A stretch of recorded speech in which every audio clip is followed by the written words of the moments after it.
Waalaikumsalam. Oke, mari duduk. Oke, udah nyaman? Nah, Oke, dengan siapa ini? saya Zahra dari kelas 7I. Dengan Zahra dari kelas 7I. 7I. Oke, gimana? Apa kabarnya Zahra? Alhamdulillah, Bu, baik. Alhamdulillah baik. Gimana tadi di kelas? Lumayan, Bu. Lumayan apa nih?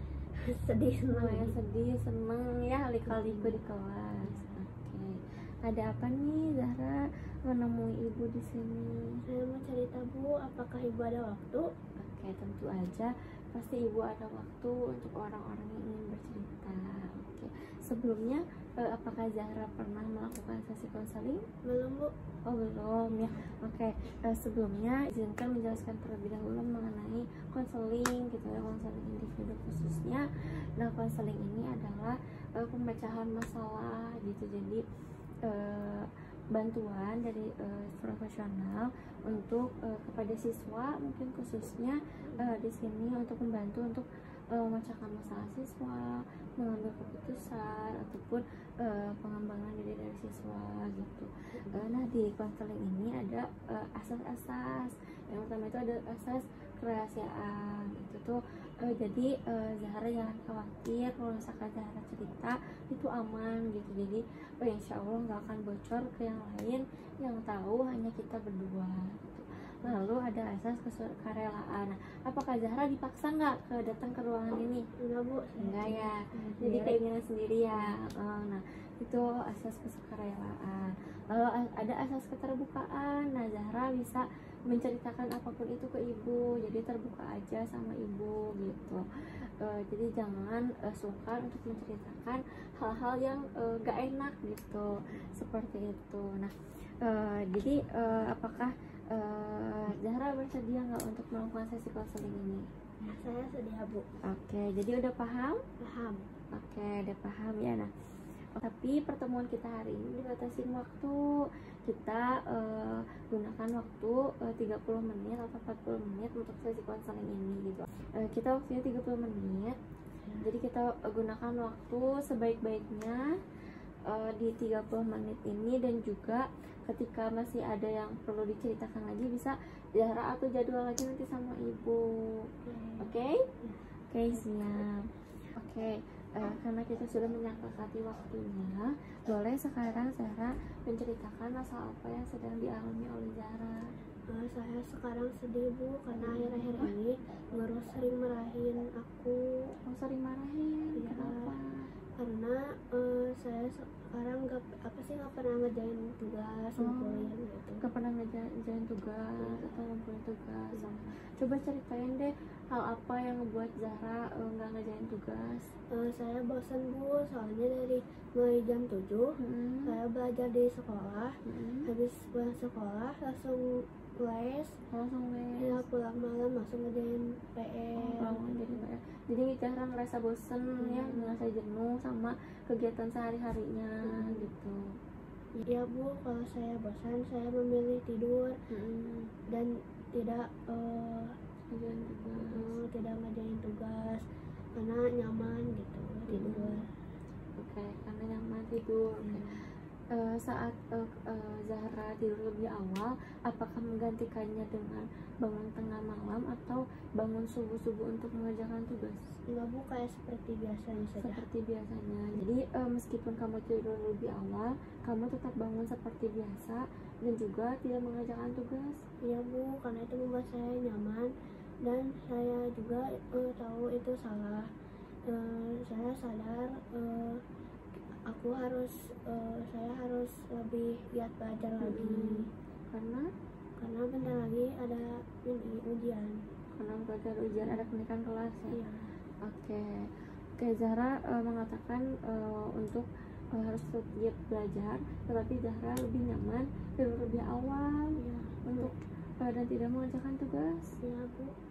Oke, lalu saya butuh motivasi, Bu. Oh, jadi bingung gitu ya, harus gimana gitu. Oke. Nah, jadi Zahra merasa tertekan untuk menghadapi kenaikan kelas tahun ini. Ya, Bu, saya takut gagal dan ngecewain orang tua. Terus takut juga dijauhin teman-teman. Dari teman-teman. Oke. Oke, ibu paham, ibu ibu paham dan juga ibu mengerti gitu dengan perasaan Zahra. Nah, berdasarkan cerita Zahra gitu, Zahra itu mulai bosan dengan kegiatan yang atau aktivitas yang begitu saja gitu, dan juga namun Zahra juga takut gitu untuk mengalami kegagalan.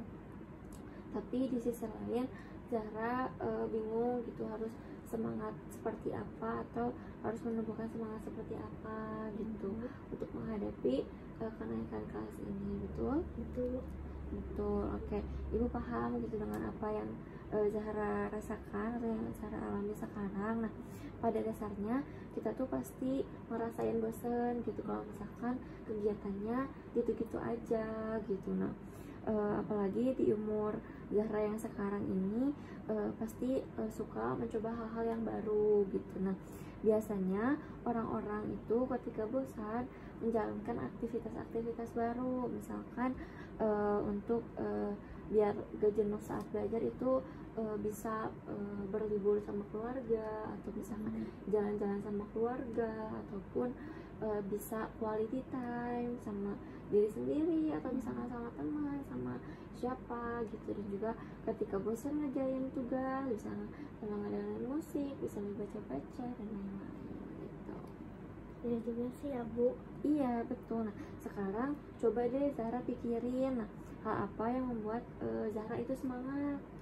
Aku sih biasanya kalau yang buat aku semangat tuh jalan-jalan, dengerin musik, quality time bareng keluarga, terus udah sih gitu aja.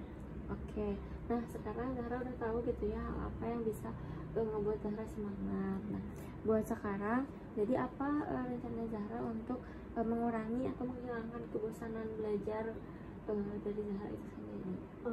Ini mengatur jadwal, jadwal pelajaran, terus merencanakan waktu bermain di hari libur, dan mendengarkan musik juga ini pas belajar. Oke, bagus. Biar nggak bosan. Oke, bagus.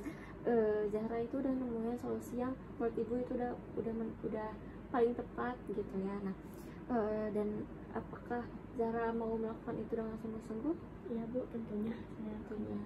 Biar apa? Biar giat belajar. Biar lebih semangat lagi dan biar berprestasi lagi gitu ya, kayak dulu. Oke. Nah, ibu yakin gitu pasti Zahra tuh pasti bisa ngelakuin ini dan melaksanakan apa yang tadi Zahra lakuin gitu.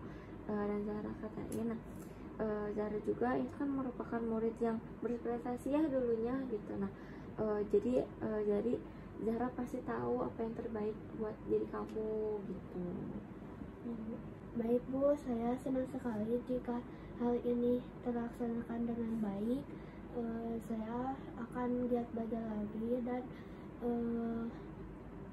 rajin terus lah pokoknya agar sukses. Oke, ya ibu senang ya dengar antusias dari Zahra untuk meraih kesuksesan gitu ya. Nah, apakah ada hal lain yang ingin disampaikan atau sudah cukup? Sudah cukup. Udah mulai tenang ya sekarang. Oke, kalau misalkan berhubung waktu juga udah habis, jadi ibu kita akhiri makanya proses konseling hari ini. Terima kasih, dan sebelumnya jadi mari kita simpulkan gitu ya pembahasan kita hari ini. Jadi diawali dengan Zahra yang mengatakan bahwa prestasi Zahra itu menurun gitu ya, karena Zahra merasa jenuh dengan kegiatan yang gitu-gitu aja, kegiatan atau aktivitas yang gitu-gitu aja, rutinitas sehari-hari. Dan juga Zahra sudah menemukan solusi untuk giat belajar, untuk solusi untuk semangat itu. Zahra akan meluangkan waktu untuk entah itu berlibur atau mencari-cari solusi berlibur, mendengar musik dan lain-lain gitu. Dan juga Zahra udah berjanji atau Zahra udah berbicara ke ibu untuk tetap semangat dan juga bakalan melakukan itu dengan sungguh-sungguh seperti itu. Nah, apakah betul atau bagaimana? Betul Bu. Betul, oke. Bagaimana sekarang perasaannya? Saya lebih senang, lega. Masa lebih lega ya? Ya. Jadi gak usah khawatir lagi ya ke depannya seperti apa. Oke. Jadi setelah layanan konseling ini berakhir, apa yang bakal Zahra lakuin? Saya akan mengatur jadwal belajar dan saya akan Zahra akan